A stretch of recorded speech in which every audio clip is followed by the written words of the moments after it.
Assalamualaikum warahmatullahi wabarakatuh. Perkenalkan, kami dari kelompok 5. Kami akan mempresentasikan tentang etika profesi public relation. Kelompok kami beranggotakan 3 orang, yaitu Ahsan Takwim, Anissa Nem Aturadia, dan saya sendiri Armeli Kusmawardani. Untuk yang pertama, saya akan menjelaskan tentang pengertian etika profesi. Etika berasal dari bahasa Yunani ethos, yang berarti tempat tinggal, padang rumput, kandang, kebiasaan, adat, watak, sikap, dan cara berpikir. Untuk jamaknya adalah eta, yang berarti adat istiadat.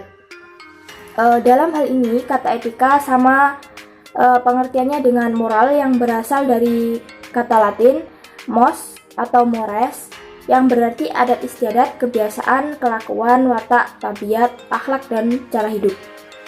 Etika sendiri itu dibagi menjadi 2, yaitu etika umum atau etika yang membahas mengenai kondisi dasar bagaimana manusia bertindak etis dalam mengambil keputusan, dan prinsip-prinsip moral dasar yang dijadikan pedoman dalam melakukan suatu tindakan untuk menilai mana yang baik dan mana yang buruk.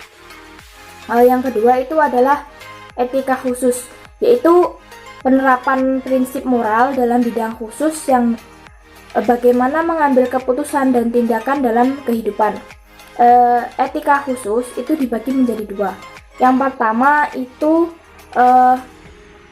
etika individual, yang menyangkut kewajiban dan perilaku manusia terhadap diri sendiri untuk mencapai kesucian hidup pribadi, kebersihan hati, dan akhlakul karimah. Dan yang kedua itu adalah etika sosial, yang berisi tentang kewajiban, sikap, perilaku manusia dalam kehidupan sosial atau masyarakat. Dan selanjutnya adalah pengertian tentang profesi. Secara harfiah, profesi berasal dari kata profession, yang berasal dari bahasa Latin professus, yang berarti mampu atau ahli dalam suatu bentuk pekerjaan. Nah, dan pengertian public relation itu sendiri adalah proses interaksi atau kegiatan untuk menciptakan opini publik sebagai jalur yang menguntungkan kedua belah pihak dengan menanamkan pengertian, motivasi, serta partisipasi dari publik. Menurut Frank Jeffries, public relation adalah sebuah sistem yang komunikasinya untuk menciptakan citra yang baik. Dari beberapa pengertian di atas itu dapat disimpulkan bahwa etika profesi dalam public relation adalah kebiasaan, tingkah laku yang diterapkan oleh seseorang yang bekerja dengan keahlian khusus untuk menciptakan opini publik dengan citra yang baik. Untuk materi selanjutnya yaitu etika profesi public relation.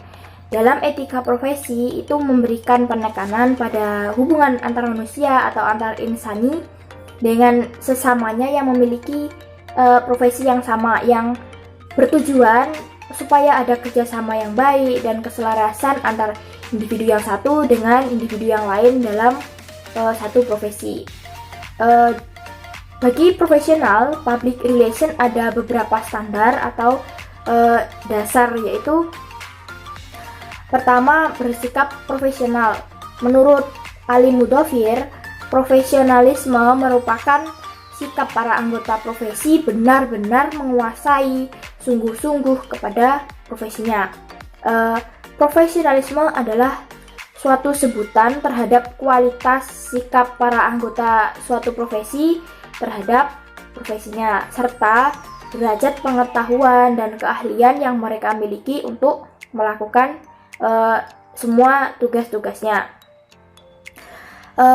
Sikap profesional memiliki prinsip bahwa kita itu bertindak atas dasar keinginan untuk menciptakan kebaikan di antara pihak klien maupun pihak komunitas, bukan hanya untuk mendapatkan posisi dan jabatan yang ada. Dan yang kedua itu mempunyai etika yang baik. Etika yang baik itu merupakan suatu aturan yang harus aturan untuk seorang public relation, baik secara tertulis maupun tidak tertulis. Itu karena public relation selalu melakukan tugasnya itu harus mengikuti peraturan yang ada dalam masyarakat. Dan yang ketiga itu adalah komunikasi yang baik. Komunikasi adalah suatu konsep yang ada pada saat interaksi untuk memberikan dan menerima informasi kepada masyarakat. Dalam proses interaksi dapat terjadi secara langsung maupun secara tidak langsung menggunakan media yang berlangsung antara individu dengan individu atau kelompok satu dengan kelompok yang lain dan sebagainya, yang memungkinkan akan merugikan atau menguntungkan salah satu pihak. Dengan demikian, seorang public relation harus memiliki komunikasi yang baik agar proses komunikasi tersebut itu berjalan dengan baik. Dan yang keempat itu adalah jujur. Seorang public relation harus jujur serta merasa terhormat dengan pekerjaan yang dilakukannya, mengakui segala kelemahan dan tidak menyombongkan diri yang bertujuan hanya untuk mendapatkan materi semata dan kepentingan yang untuk sepihak saja. Dan yang kelima itu adalah adil. Dalam menjalankan profesinya, public relation memiliki kewajiban menjaga dan tidak membenarkan melakukan pelanggaran hak yang dapat mengganggu orang lain, lembaga lain, atau organisasi lain yang dapat mencemarkan nama baik bangsa dan negara.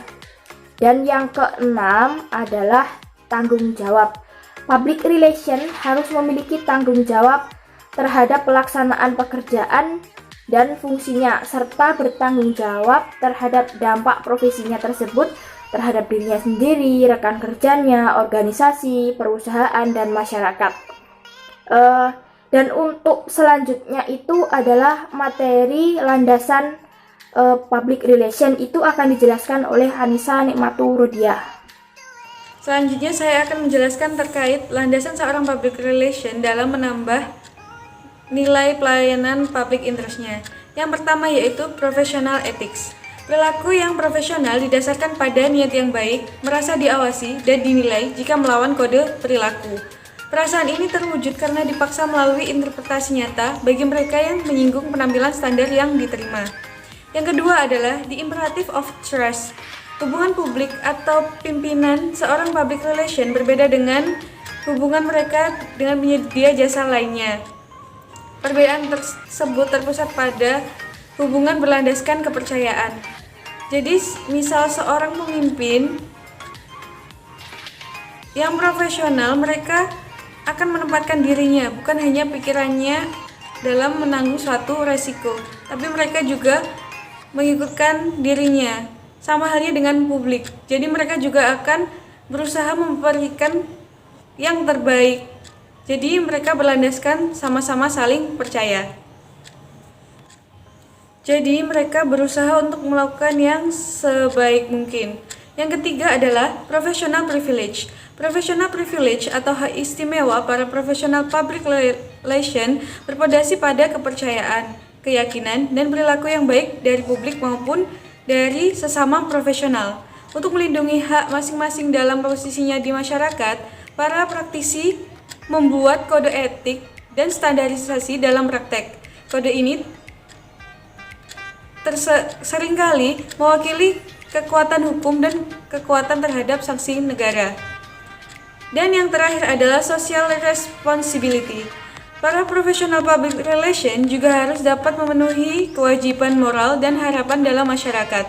Masalah etika ini penting diperhatikan, karena pada dasarnya kegiatan public relation memiliki pengaruh yang kuat dalam masyarakat, terutama apabila dapat menjalankan fungsinya secara efektif dan sadar akan konsekuensi dari kegiatan yang dijalankannya. Dalam hubungannya dengan kegiatan manajemen sikap itulah yang harus ditunjukkan seorang humas dalam profesinya sehari-hari. Maka harus menguasai etika yang umum dan tidak umum, antara lain sebagai berikut. Yang pertama, memiliki komunikasi yang baik dalam lingkup publik internal maupun eksternal. Yang kedua, memberikan karyawan adanya sense of belonging and sense of wanted pada perusahaannya. Jadi, seorang public relation harus memberikan rasa kepada karyawannya kalau karyawannya itu diakui dan juga dibutuhkan. Yang ketiga, yaitu tidak terlepas dari faktor kejujuran sebagai landasan utamanya. Yang keempat, etika sehari-hari dalam berkomunikasi atau berinteraksi harus tetap dijaga. Yang kelima, menyampaikan informasi penting pada anggota atau kelompok yang berkepentingan. Dan yang keenam, menghormati prinsip-prinsip rasa hormat terhadap nilai-nilai manusia. Yang ketujuh, menguasai teknik-teknik cara penanggulangan kasus-kasus sehingga dapat memberikan keputusan dan pertimbangan secara bijaksana. Yang kedelapan, yaitu mengenal batas-batas berdasarkan pada moralitas dalam profesinya. Dan yang kesembilan, yaitu penuh dedikasi dalam profesinya. Dan yang kesepuluh, menaati kode etik humas. Selanjutnya yaitu tentang kode etik humas. International Public Relations Association atau IPRA menyatakan kode etik humas yang kemudian diterima dalam konvensinya di Venice pada Mei 1961. Isinya antara lain, yang pertama yaitu integritas pribadi dan profesional, reputasi yang sehat, ketaatan pada konstitusi dan kode IPRA. Yang kedua yaitu perilaku kepada klien dan karyawan. Perlakuan yang adil terhadap klien karyawan, tidak mewakili kepentingan yang berselisih, bersaing tanpa persetujuan, menjaga kepercayaan klien dan karyawan, tidak menerima upah kecuali dari klien lain atau majikan lain, tidak menggunakan metode yang menghina klien atau majikan, dan menjaga kompensasi yang bergantung pada pencapaian suatu perusahaan. Yang ketiga yaitu perilaku terhadap publik dan media. Yang pertama, memperhatikan kepentingan umum dan harga diri seseorang. Jadi tidak boleh menghina ya. Dan yang kedua yaitu tidak merusak integritas media komunikasi. Yang ketiga, tidak menyebarkan secara sengaja informasi yang palsu atau menyesatkan. Yang keempat, memberikan gambaran yang dapat dipercaya mengenai organisasi yang dilayani. Yang kelima, tidak menciptakan atau menggunakan pengorganisasian palsu untuk melayani kepentingan pribadi yang terbuka. Yang keempat yaitu perilaku terhadap teman sejawat, tidak melukai secara sengaja reputasi profesional atau praktek anggota lain, tidak berupaya mengganti anggota lain dengan kliennya, dan yang terakhir yaitu bekerja sama dengan anggota lain dalam menjunjung tinggi dalam melaksanakan kode etik ini. Dengan etika public relation diharapkan dapat menjadi pedoman bagi seorang profesional kehumasan dalam menjalani pekerjaannya dengan selaras tanpa ada penyimpangan-penyimpangan yang menciderai profesinya. Etika sebagai pencipta hubungan baik dengan klien sesuai yang telah dipaparkan oleh IPRA, terdapat fungsi public relation terhadap kliennya. Sebagai fungsi manajemen yang berada di organisasi atau perusahaan, peran humas dan hubungannya sangat dekat dengan klien dan bahkan menjadi pihak penengah antara organisasi dengan kliennya. Menurut Edward L. Bernays, humas memiliki fungsi sebagai berikut. Yang pertama yaitu memberikan penerangan kepada publik. Yang kedua, melakukan persuasi kepada publik untuk mengubah sikap dan tingkah laku publik. Dan yang ketiga adalah upaya untuk menyatukan sikap dan perilaku suatu lembaga sesuai dengan sikap dan perbuatan masyarakat atau sebaliknya. Seorang profesional humas harus mampu bekerja atau bertindak melalui pertimbangan yang matang dan benar, yaitu dapat membedakan secara etis mana yang dapat dilakukan dan mana yang tidak, sesuai dengan pedoman kode etik profesi yang disandang. Jadi, etika dalam industri kehumasan sangatlah penting. Etika sebagai kontrol bagi diri pribadi seorang humas juga sebagai kontrol dalam industri kehumasan itu sendiri. Tanpa adanya etika, maka profesi humas tidak akan berjalan sebagaimana mestinya. Selain itu, pelaksanaan etika dalam industri humas akan menciptakan sinergi atau hubungan yang baik antara perusahaan atau organisasi dengan kliennya. Baiklah, selanjutnya di sini saya akan menjelaskan pengaruh positif dan pengaruh negatif di mana dari penerapan etika profesi dalam public relation. Yang pertama yang akan saya bahas di sini yaitu pengaruh positif dari etika profesi dalam public relation. Yang pertama yaitu public relation dapat meningkatkan praktek profesionalisme dengan memberikan kode etik dan memperdayakan perilaku dan kinerja yang bersifat etis dan standar. Yang kedua, public relation mampu meningkatkan perilaku dari suatu organisasi dengan menekankan pada kebutuhan akan aspirasi masyarakat. Yang ketiga, public relation mampu melayani kepentingan masyarakat dengan menyerap aspirasi yang berkembang di tengah masyarakat. Selanjutnya yaitu public relation melayani kelompok masyarakat tertentu dan masyarakat lainnya dengan menggunakan komunikasi dan media untuk mengubah informasi yang tidak benar menjadi informasi yang sebenarnya. Yang terakhir yaitu public relation mempengaruhi tanggung jawab sosialnya dengan mendukung kesejahteraan manusia dengan cara memperbaiki sistem sosial yang disesuaikan dengan perubahan kebutuhan dari lingkungan tersebut. Selanjutnya yaitu pengaruh negatif yang mungkin terjadi akibat penyalahgunaan etika. Yang pertama yaitu humas yang ingin mendapatkan keuntungan dengan mendukung kepentingan tertentu itu kadang-kadang mengorbankan kepentingan pribadi, kepentingan masyarakat maksud saya, kepada kepentingan pribadi tersebut, sehingga merugikan masyarakat tersebut. Kemudian yang kedua, humas ada kalanya membuat kekacauan dalam saluran-saluran komunikasi dengan membuat informasi menjadi lebih rumit dan membingungkan daripada bersifat klarifikasi. Jadi hal seperti itu kemungkinan terjadi dalam public relation. Kemudian yang terakhir, kemungkinan dari humas itu dapat mengakibatkan rusaknya kredibilitas dan saluran komunikasi karena dinodai oleh rasa kebencian dan ketimpangan. Jadi ketika PR itu merasa dia itu benci pada seseorang, itu akan juga terjadi konflik, akhirnya merugikan dari pihak perusahaan tersebut. Kemudian selain pengaruh negatif di atas yang saya sebutkan tadi, seringkali kegiatan-kegiatan yang dilakukan oleh public relation berujung pada penuntutan melalui jalur hukum oleh pihak-pihak yang merasa tidak puas. Karena itu public relation lembaga pemerintahan juga dituntut untuk melek hukum gitu dalam melakukan aktivitasnya. Minimal mereka itu mengetahui dan memahami kegiatan-kegiatan mereka yang berpotensi dalam pelanggaran suatu hukum.